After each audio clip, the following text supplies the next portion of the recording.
Don't get to do this very often, flying a B-17.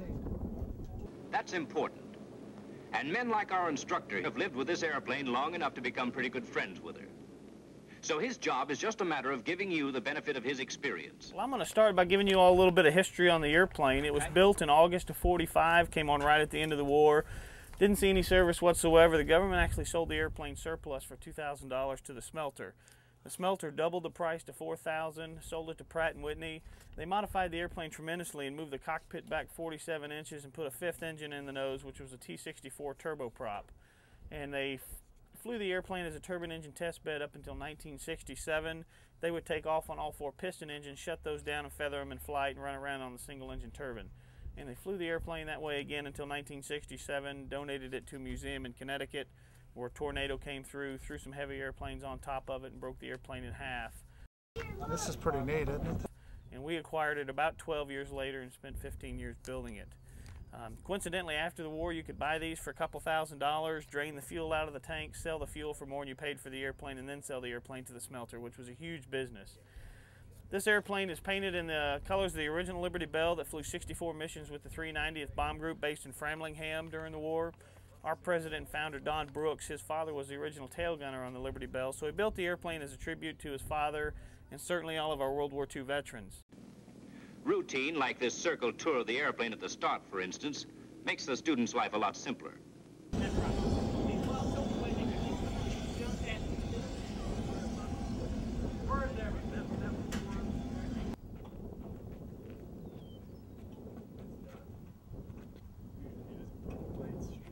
In the cockpit, you'll learn to follow the checklist because it helps you to keep your mind on your work. 1,300 gallons, oil's up. Very good. Gear, cranks, and extensions. On board. Gear and system circuit breakers. All checked in. And as everybody gets in, just go forward, find a seat you're comfortable with. And I also want to tell you the earplugs look like candy. They're not candy. Fuel transfer valves. Are off. Battery switches. 3 on and checked. Hydraulic pump. Is auto 700. Generators.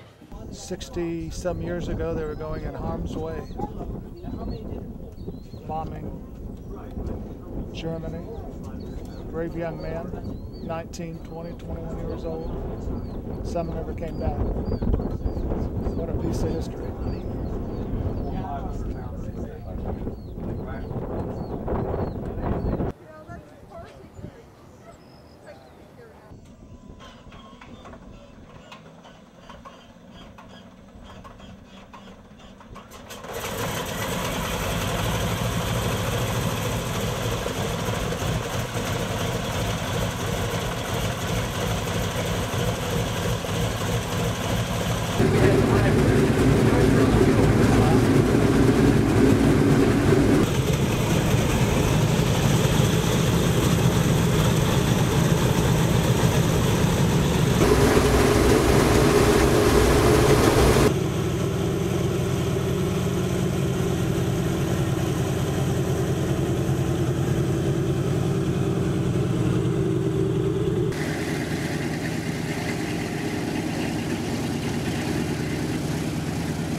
After you get the plane off the ramp and down near the runway, you're ready for the run-up, one of the most important checks of all. Center at an angle.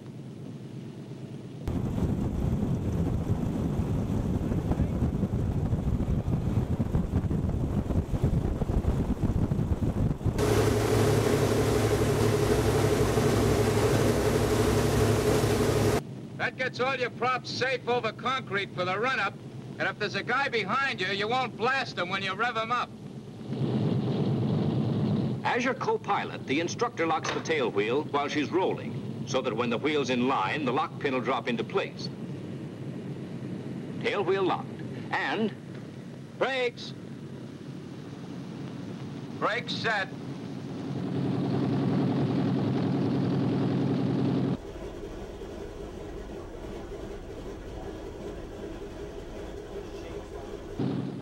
Maybe Maybe here you'll switch to interphone.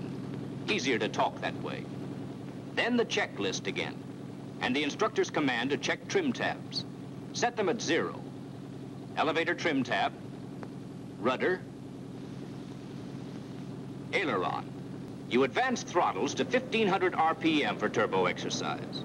And you know why it's important. To get warm oil circulating through the turbo regulators. Before you rev them up, turn on your generators and check each one for ampere output. If they balance, they're all putting out all right. Ampere output okay. Now voltage and then turn them off.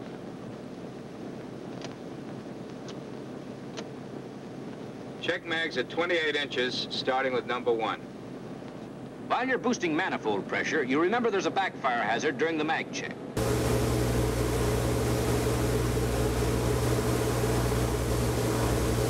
Full. Left. Don't watch the tach, watch the engine. Roughness doesn't always give you a quick drop in RPM.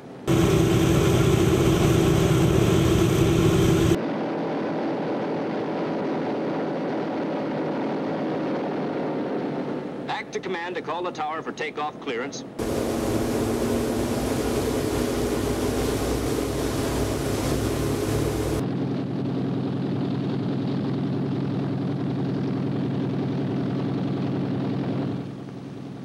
Lock tail wheel.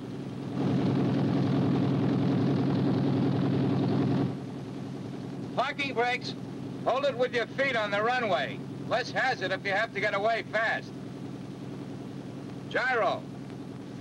Set the gyro compass and check your compass heading against the heading of the runway. Tailwheel locked. Light out. Now let's see your rider. 3-point takeoff.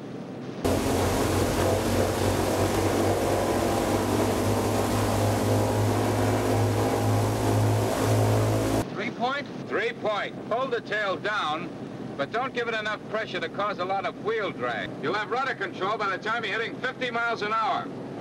With a crosswind, you might have to use the throttles a little. Rudder's enough today. On 100 octane, you'd be using 46 inches and 2,500 RPM. Little less than that with this fuel.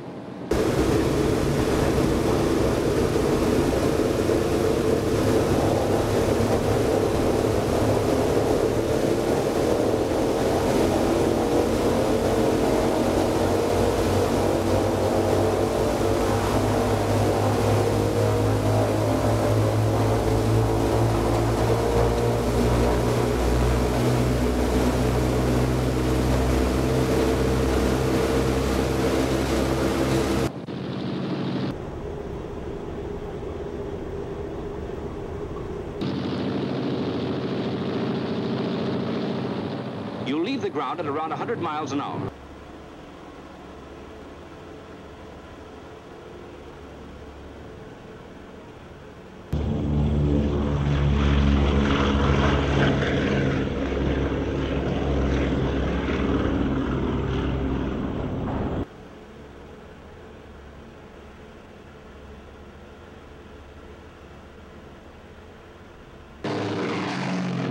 Then a kick on the brakes to stop the wheel spin and gear up.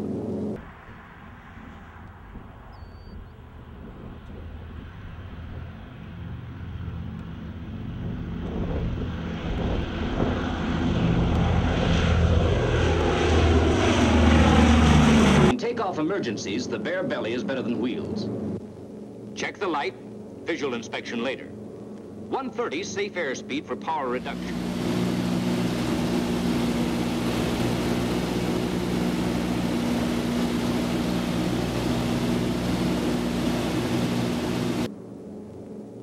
You'll find it all in the tech orders and your checklist.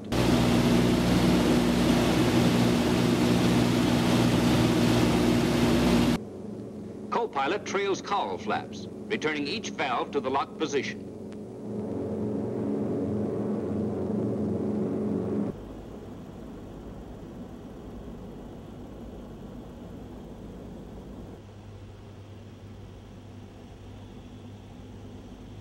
Check your landing gear.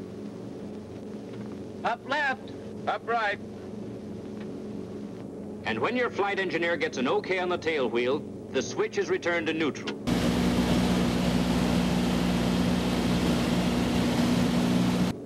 Things happen fast on the takeoff, and it's easy enough to tense up a little. You did well enough, but... Don't fight her, she won't throw you.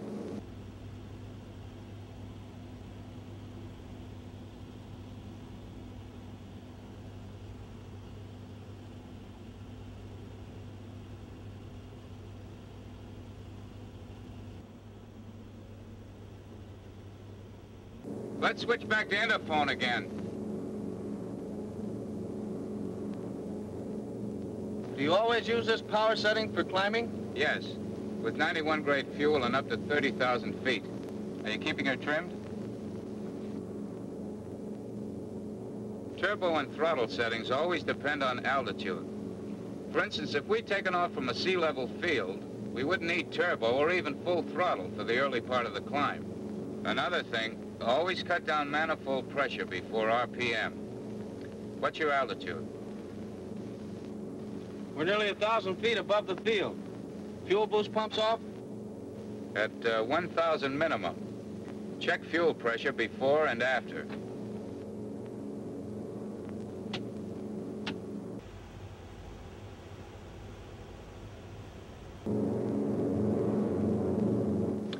Look at your manifold pressure.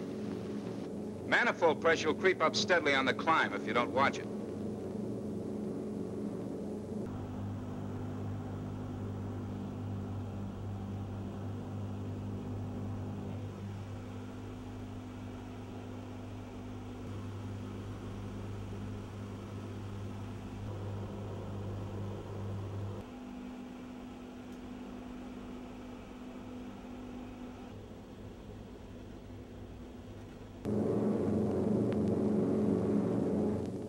What about carburetor air filters?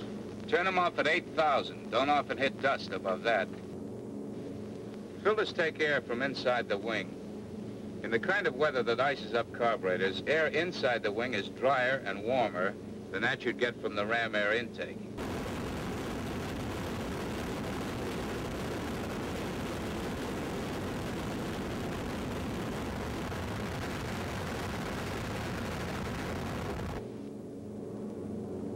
You level off at 10,000 feet and cut her down to the proper setting for maximum long-range performance on 91 grade fuel. Manifold pressure down first to 28 inches. RPM next. You make this adjustment with one eye on the airspeed indicator because you use whatever RPM needed to get 150 miles per hour indicated. In this case, with your conditions, 1,600 RPM. Then fuel mixtures to auto lean.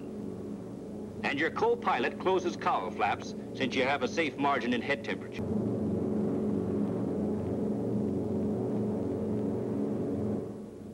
All right, here we are. Granite stuff straightest below up to, say, 2,000. Don't know when we'll be able to find a hole in it. Instrument letdowns out. What are you gonna do?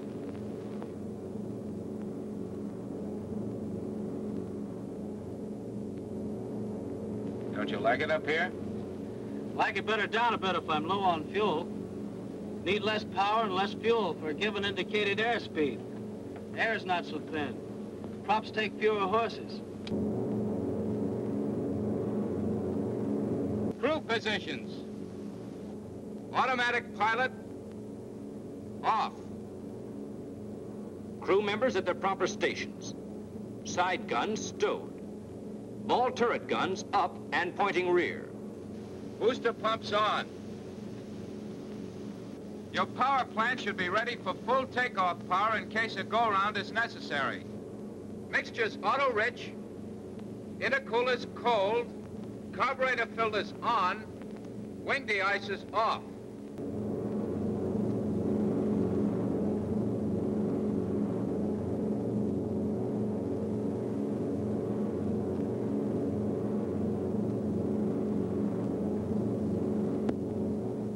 Alden Tower, this is 641 on downwind leg, over. 641 on downwind leg, cleared to land, wheels down, over. Roger. Landing gear down.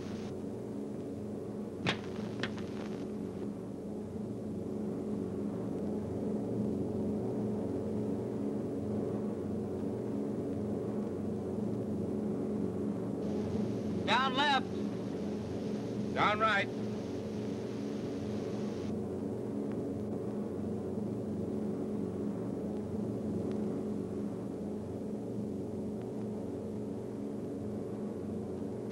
Tail wheel down, trailing antenna in. You hold airspeed at 130 indicated on the base leg of the pattern. Then, in a matter of seconds, you make your bank into the final approach.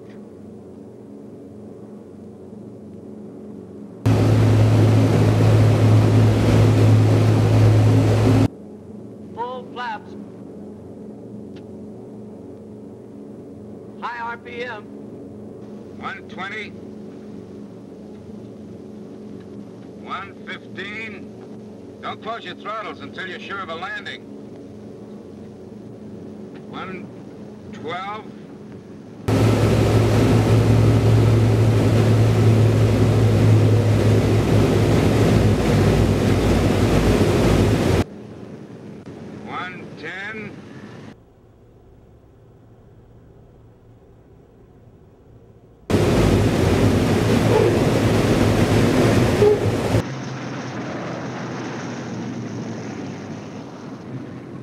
Hydraulic pressure's okay. Otherwise, you'd gunner and take off again. Cowl flaps open and locked. Wing flaps up. Get them up sooner if you have a muddy runway.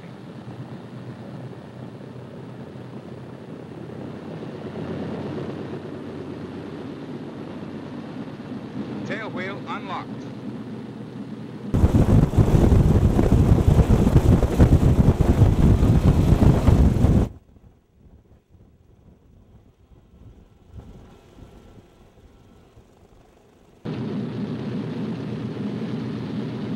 Cutting the inboard engines is the co-pilot's duty normally.